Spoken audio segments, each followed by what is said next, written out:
जय पार्वती माता, जय भोलेनाथ, हर हर महादेव। सावन मास महत्तम कथा अध्याय 9। शुक्रवार की कथा। भगवान शंकर ने सनत कुमार से कहा, अब मैं तुम्हें शुक्रवार की कथा सुनाता हूँ, जिसे सुनकर प्राणी समस्त विपत्तियों से छूट जाता है। पांडव वंश में एक राजा था जिसका नाम सुशील था। उसके यहाँ कोई संतान नहीं थी। उसकी पत्नी का नाम सुकेशी था। पुत्र न होने के कारण वह उदास रहने लगी। रानी स्त्री स्वभाव के कारण हर महीने कपड़ों को अपने पेट पर बांधकर पेट की विधि करती रही। इस प्रकार साहस के कारण स्वप्रसूति के अनुसार सुकेशी किसी गर्भवती स्त्री को खोजती रही। संयोगवश उसने गर्भवती पुरोहित की पत्नी को देखा। कपटी रानी ने प्रसव के समय में दाई का कार्य करने वाली अन्य किसी स्त्री को इस काम के लिए नियुक्त किया। उस दाई को एकांत में बहुत सा धन दिया और अपने गर्भ के अनुकरण की सब बातें कह सुनाई। पुरोहित की पत्नी का प्रसव का समय नजदीक आया। यह सुन उसी तरह दाई ने भी अपने वचन का पालन किया। पुरोहित की पत्नी दाई की बात नहीं जानती थी, अतः वह दाई की बातों का पालन करती थी। दाई ने पुरोहित की स्त्री के नेत्रों पर पट्टी बांध दी और उसके उत्पन्न हुए पुत्र को रानी के पास भेज दिया। इस प्रकार रानी के पास उस पुरोहितानी के पुत्र के पहुंच जाने की किसी को कानो कान खबर न हुई। इस नाटक को कोई न जान सका। रानी ने अपनी दासियों द्वारा राजा को खबर करा दी कि उनके यहाँ लड़का पैदा हुआ है। उधर दाई ने पुरोहितानी के नेत्रों से पट्टी खोल दी। वह अपने साथ मांस की एक पिंडी लाई थी। दाई ने पुरोहितानी को वह मांस की पिंडी दिखाते हुए कहा, यह अनिष्ट हुआ है। अपने पति से इसकी शांति करवाना। पुत्र नहीं हुआ तो न सही, तुम्हारे प्राण तो बच गए। पुरोहित की स्त्री सोचने लगी, कहीं दाई ने मेरे साथ कपट तो नहीं किया। राजा ने जब पुत्र उत्पन्न होने की बात सुनी तो जात कर्म आदि करके ब्राह्मणों को गज, अश्व, रथ आदि दान में दिए। जो बंदी खाने में बंद थे सबको छोड़ दिया। राजा ने उसका नाम प्रिय व्रत रखा। श्रावण मास प्रारंभ होने पर पुरोहित की स्त्री ने शुक्रवार के दिन भक्ति द्वारा जीवंतिका की पूजा अर्चना की। दीवार पर बहुत से लड़कों के सहित जीवंतिका की तस्वीर बनाई और 5 दीपक जलाकर पुष्पमाला से पूजा अर्चना की। गेहूं के आटे के दीपक बनाकर जलाती और स्वयं भी गेहूं के आटे को शुद्ध घी में पकाकर भोजन करती। भोजन के पश्चात जीवंतिका से प्रार्थना करती, जहाँ पर भी मेरा पुत्र हो उसे सुरक्षित रखना। इस प्रकार प्रार्थना करने के पश्चात वह कथा सुनती और यथाविधि नमस्कार करती। जीवंतिका के प्रसाद से वह बालक राजा के यहाँ चांद की तरह बढ़ने लगा और जीवंतिका उसकी रात दिन रक्षा करने लगी। कुछ दिन बाद राजा का स्वर्गवास हो गया। पितृभक्त पुत्र ने पिता की परलौकिक क्रिया संपन्न कराई। इसके बाद मंत्रिमंडल ने उसको राज सिंहासन पर बैठा दिया। उसने कुछ काल तक राज्य का शासन भली भांति किया। इसके बाद वह राज्य का भार मंत्रियों को सौंपकर पितृ ऋण से मुक्ति पाने के लिए गया जी को रवाना हो गया। उसने यह यात्रा कार्पटिक वेश में की। रास्ते में वह किसी गृहस्थी के घर पर ठहरा। उस गृहस्थी के यहाँ पुत्र हुआ था। इससे पहले के 5 पुत्रों को षष्ठी देवी ने मार डाला था, परंतु इस बालक को षष्ठी देवी नहीं मार सकी। राजा के वहाँ रहने के कारण जीवंतिका देवी उसकी रक्षा कर रही थी।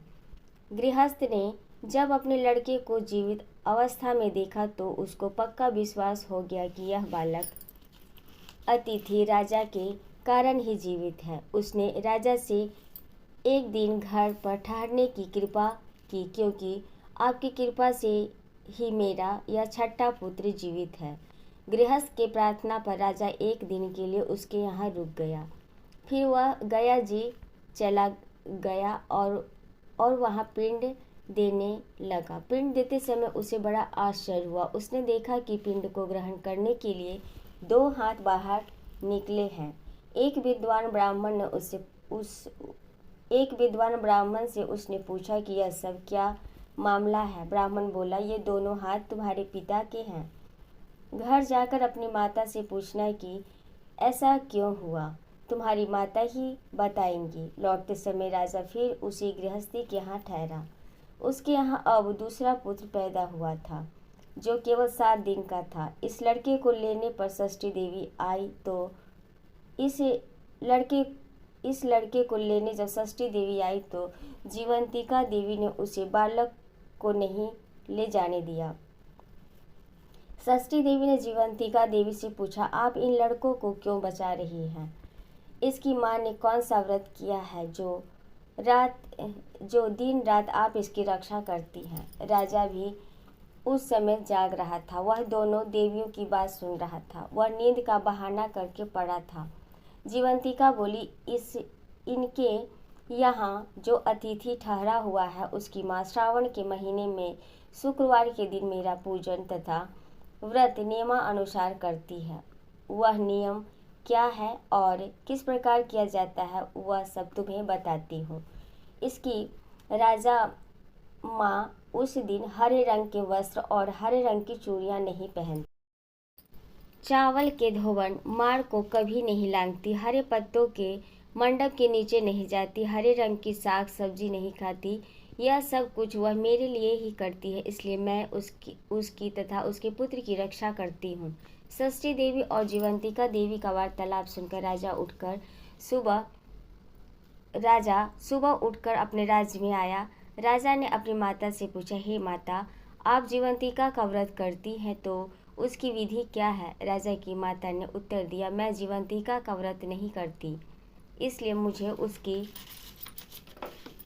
विधि का ज्ञान नहीं है। यह सुनकर राजा को बड़ा आश्चर्य हुआ और सोचने लगा कि मेरी माता कौन है। राजा ने गया यात्रा के फल प्राप्त्यर्थ ब्राह्मणों तथा सुहागिनों को भोजन कराने की इच्छा प्रकट कर उनके यहाँ हरे वस्त्र, हरी चूड़ियाँ आदि परीक्षार्थ भिजवाए।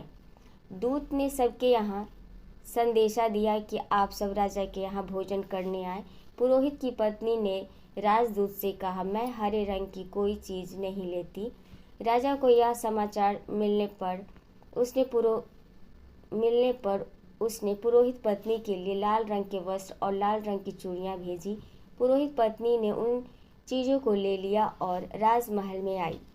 पुरोहित पत्नी को देखकर राजा ने हाथ जोड़कर उसका अभिवादन किया और नियम का पालन करने का कारण पूछा।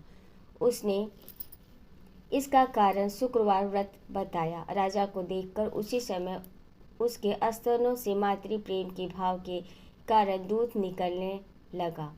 उसे दूध से राजा भली प्रकार सिंचित हो गया।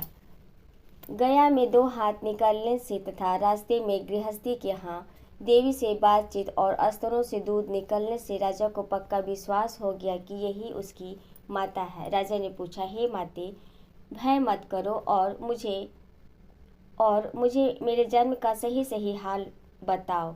सुकेशनी ने उसके जन्म के सब तथ्य बता दिए। राजा ने प्रसन्न होकर अपना जन्म देने वाले माता पिता को नमस्कार किया और उनको संपत्ति देकर उनका मान बढ़ाया। एक दिन रात को राजा ने जीवंतिका से प्रार्थना की, हे देवी, मेरे जन्मदाता पिता तो मौजूद हैं, फिर गया में पानी से 2 हाथ किसके निकले थे? देवी ने राजा को ख्वाब में ही उत्तर दिया, हे राजन, मैंने तुम्हें विश्वास दिलाने हेतु ऐसी माया रची थी जिसे तुम कोई संदेह न करो। भगवान शंकर बोले, हे शरद कुमार, मैंने तुम्हें शुक्रवार के व्रत करने का महात्म कह सुनाया। इस व्रत को श्रावण के मास में करने से मनुष्य की समस्त इच्छाएं पूर्ण हो जाती है। जय भोलेनाथ, जय पार्वती माता, हर हर महादेव।